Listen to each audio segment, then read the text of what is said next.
Assalamualaikum warahmatullahi wabarakatuh. Perkenalkan, nama saya Clara Aisyah Purba Putri dari kelas 1B absen 8 dari Prodi Teknik Elektronika. Di sini saya akan mempresentasikan tentang review osiloskop dan saya akan menampilkan jenis-jenis gelombang sinus, kotak, segitiga, dan gergaji. Pertama kita merangkai yang dibutuhkan yaitu osiloskop. Yang kedua sinyal generator, kemudian ground.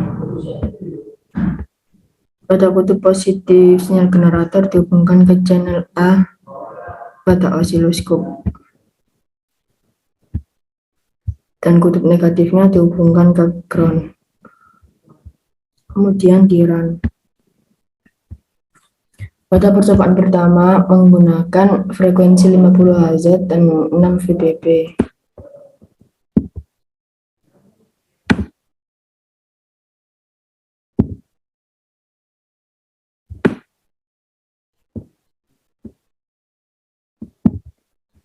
Dan channel C, B, dan D dimatikan semua, hanya menggunakan channel A.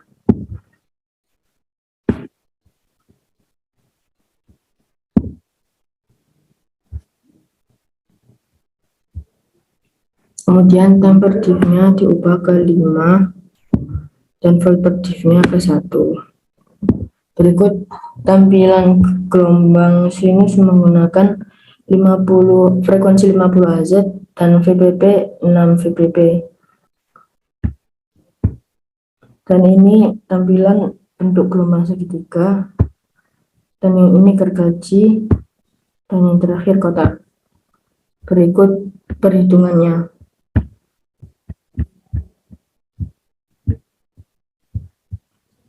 Berikut perhitungan gelombang sinus 6 Vbp 50 Hz.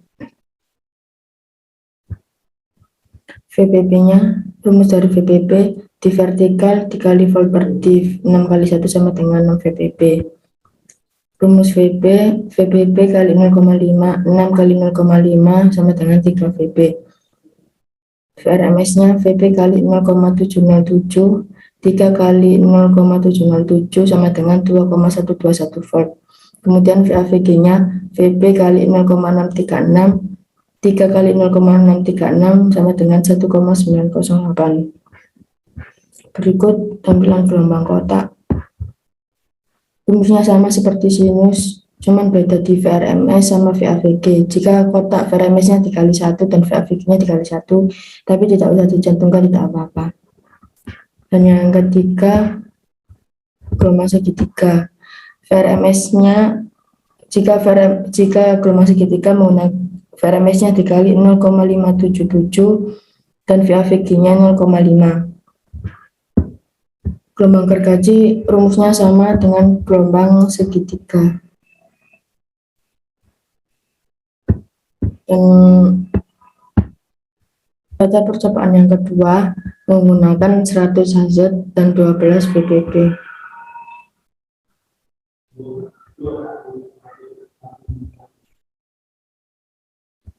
Menggunakan temper diff 2, volt per diff-nya tetap 1.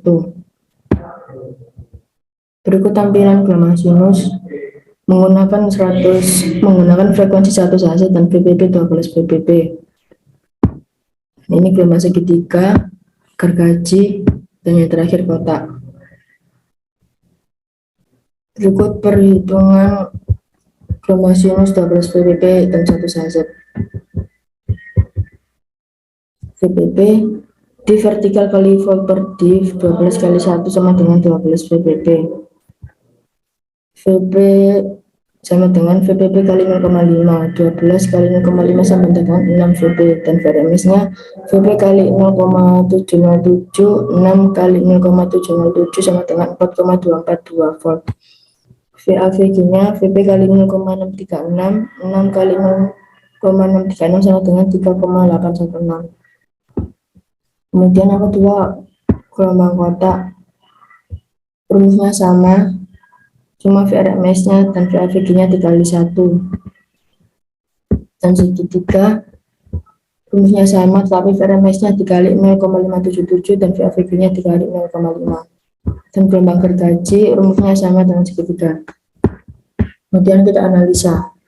Pada percobaan yang telah dilakukan sesuai yang telah ditulis di atas, yaitu osiloskop dan sinyal generator ini dilakukan untuk mengetahui bagian-bagian alat ukur dari sinyal generator dan panjang gelombang yang dihasilkan pada frekuensi dan periode tertentu. Percobaan ini dilakukan dengan menggunakan osiloskop sebagai penampilan gelombang dengan menggunakan frekuensi 50 Hz dan 1 Hz dan tegangan VPP sebesar 6 VPP dan 12 VPP.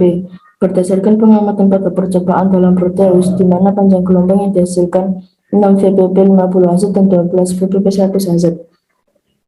Untuk percobaan saat 6 VPP 50 Hz menggunakan time per div 5 milisecond dan volt per div-nya 1 volt dan 12 VPP 1 Hz menggunakan time per div 2 milisecond dan volt per div-nya 1 volt.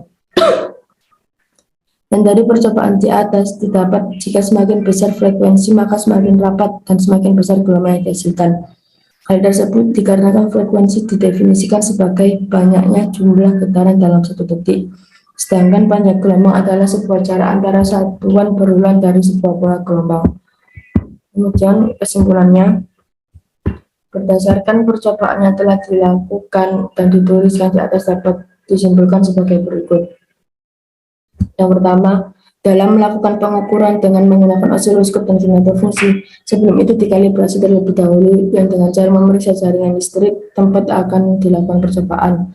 Sesuaikan tegangan jaringan dengan osiloskop, menggunakan switch tegangan input osiloskop dan memeriksa sekring apakah baik atau sudah putus. Yang kedua, tata cara dalam penggunaan alat ukur sangatlah penting dilakukan karena untuk mendapatkan nilai yang presisi dalam mengukur suatu komponen listrik. Menerapkan tata cara penggunaan alat ukur dengan baik akan memudahkan dalam mengukur suatu komponen listrik agar nilai yang didapatkan juga dapat lebih presisi. Dan yang ketiga, tegangan searah dapat ditentukan dengan cara menghubungkan kabel penghubung pada channel 2 di osiloskop dan kutub positif dan negatif dijepit ke kutub positif dan kutub negatif yang terdapat pada baterai. Kemudian atur volt per div-nya serta time per div diatur juga jika hasil osiloskop di layar tidak terbaca. Setelah itu didapatkan hasil tegangan bolak-balik. Sedangkan tegangan bolak-balik dapat ditentukan dengan cara menghubungkan kabel penghubung ke power supply sesuai dengan prosedur, kemudian atur volt per div di osiloskop sesuai ketentuan, maka hasilnya akan terlihat. Yang keempat, hubungkan frekuensi dengan output pada generator fungsi. Kita harus memanfaatkan osiloskop agar didapat hasilnya benar-benar tepat.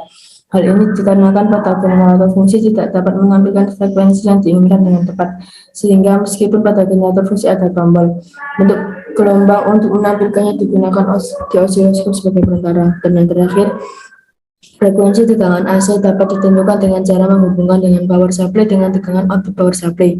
Kemudian diatur time per div-nya, setelah itu didapatkan hasil yang dapat dibaca di layar osiloskop analog. Sekian presentasi dari saya, mohon maaf jika ada kata yang salah dan kurang. Wassalamualaikum warahmatullahi wabarakatuh.